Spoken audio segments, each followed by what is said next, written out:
Hello all, it's Melinda. Tonight I want to try a pretty minimalist layout. I have these three photos of my husband and I when we got engaged, and I have this leaf skeleton that I absolutely love. I have a whole package of them in various colors. This is kind of a gray toned one that I thought would lend itself nicely to what I'm thinking. It may or may not make it on there. And then I have this Rhonda Palaznier. If I murdered that name, I'm sorry. Designs. So I get it to focus. There you go. Stencils. It's a little bit of everything. And I think I might use this one, maybe with some colored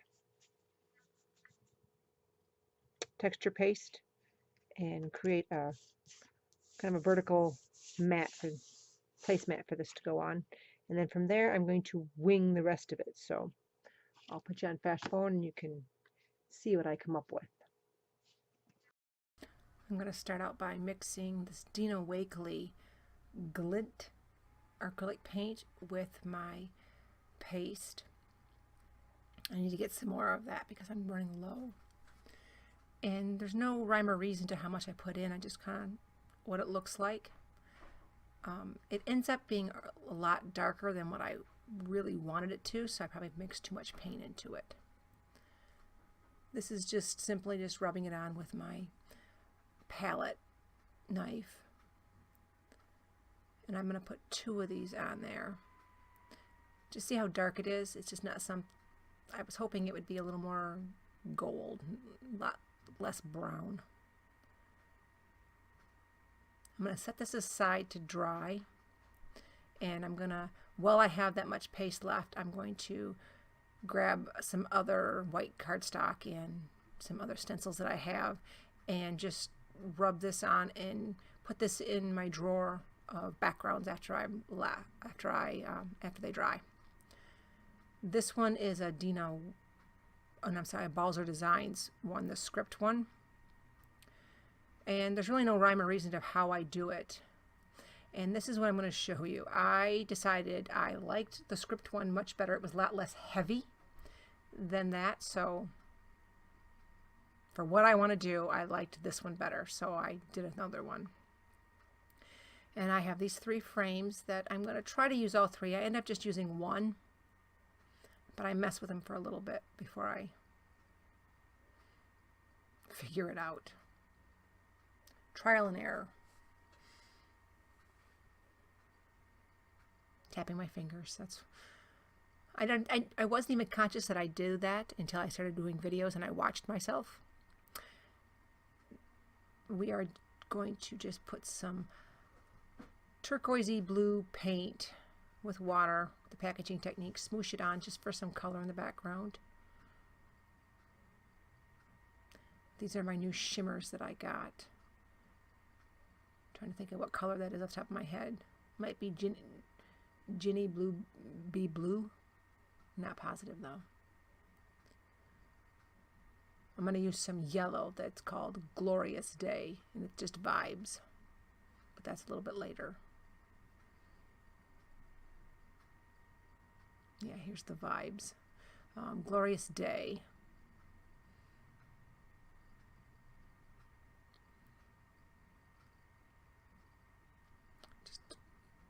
Same old technique I always use. A little more light-handed. I'm going to put some flicks of this stuff on for both colors. Gives it a more intense color than watering it down. And this is Heidi Swapp Gold Color Shine. I just actually placed an order through Simon Says Stamps for a few more bottles of the Heidi Swapp because I can't buy it locally.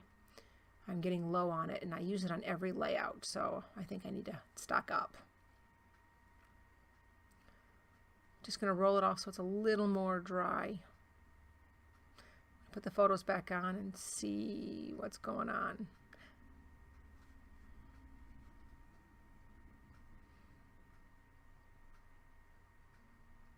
I wanted them to be offset so that I didn't want them to be really necessarily framed. I wanted the frames more as a mat. And I mess with them. Scrap it all. Let's figure out what layer the order the photos go in. And then do I put it on the bottom? I'm thinking. What throws me is that one has a word on it. I think the word is awesome, but I don't necessarily need the word awesome. And the other one has today on it, and I didn't need the today. The white's just not popping for me on that photo, so I'm going to end up changing it. I'm debating if I use the white, I can spread this one over here. I'm going to put the gold on. Gold has no words on it, so that's one that's going to stay.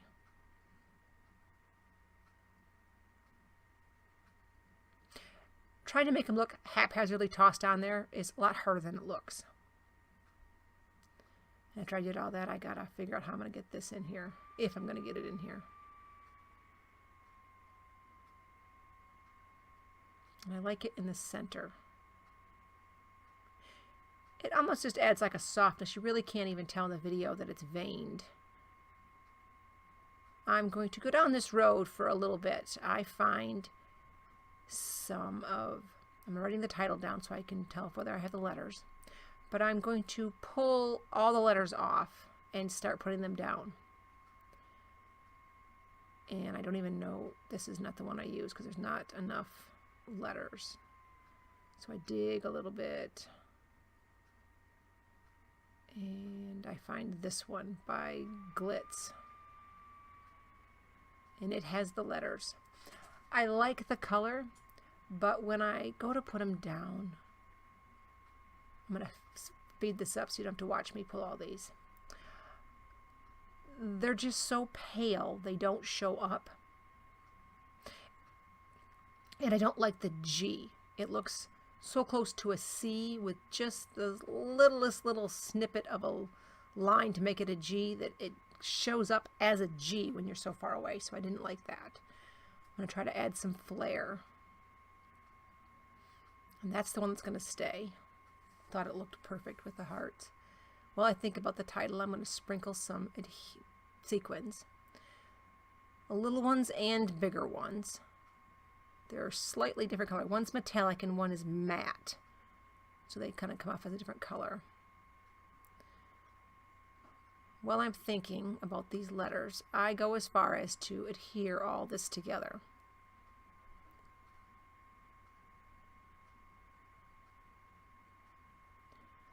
At this point I was thinking I need this to be blue.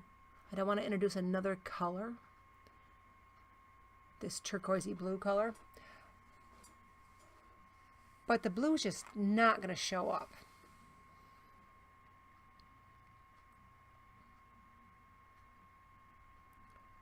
So the other color that I have a lot of gold, but there's a lot of black in the photos.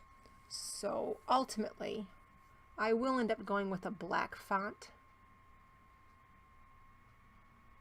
See, I stick them down and they just get lost. You can't see them very well. This is where I stop and go, oh, wait a minute, not yet. I'm going to cut my Z apart so that I can get the apostrophe for Goin. And that's when I'm going, no, I just don't like it. I think, okay, I need a label. I need them to be on a label. So I'm going to go through my pile of labels so that way they stick out. The label I want is that one, and of every sheet I have used that label. So can't do that. So then I pull a tag. Tag would work, but I didn't really necessarily want a tag there. So I'm going to pull everything back off.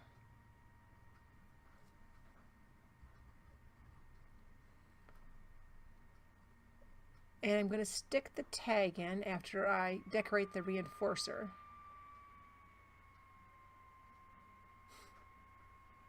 I'm going to pry everything up and stick that underneath there.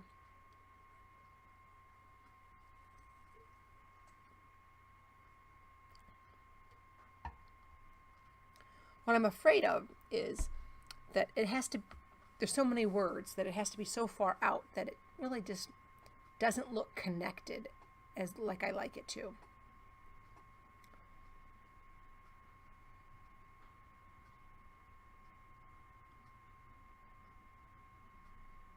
Yep, this is just not going to work.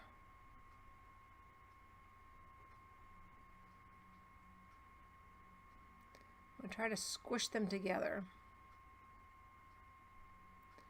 And then that G just does not go on.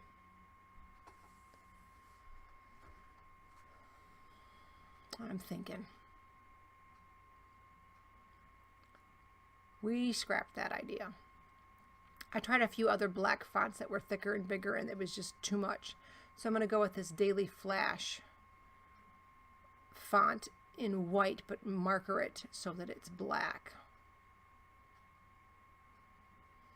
And ultimately, I don't love this font on top of the scripty thing, the background. But it's going to work. I left it.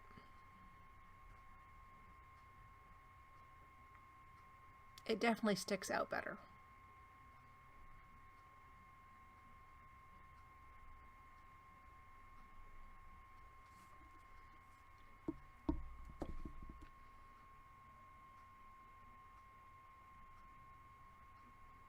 So I accomplished what I wanted to accomplish. It does stick out better.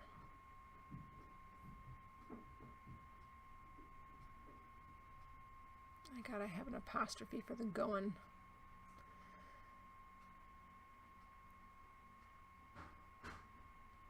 I got all of the sequins stuck down, and now I'm just putting the flare badge down. I'm going to show you some close-ups. And then I've got to figure out where I'm putting my journaling.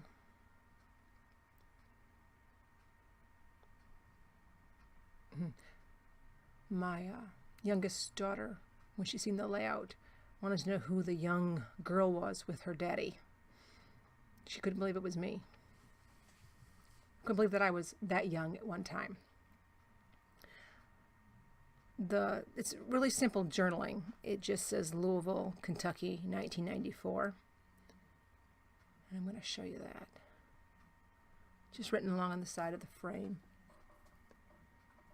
For our album, I have other journaled things about the engagement and stuff like that, so I didn't need necessarily more information. On the back of the layout for my records, I write, it was layout 1/13 of 2017, the date that it was for the Make the Scrap Summer Challenge Week 3, 25 points was earned. And here are the close-ups. I want to thank you for watching and have a wonderful day. Bye.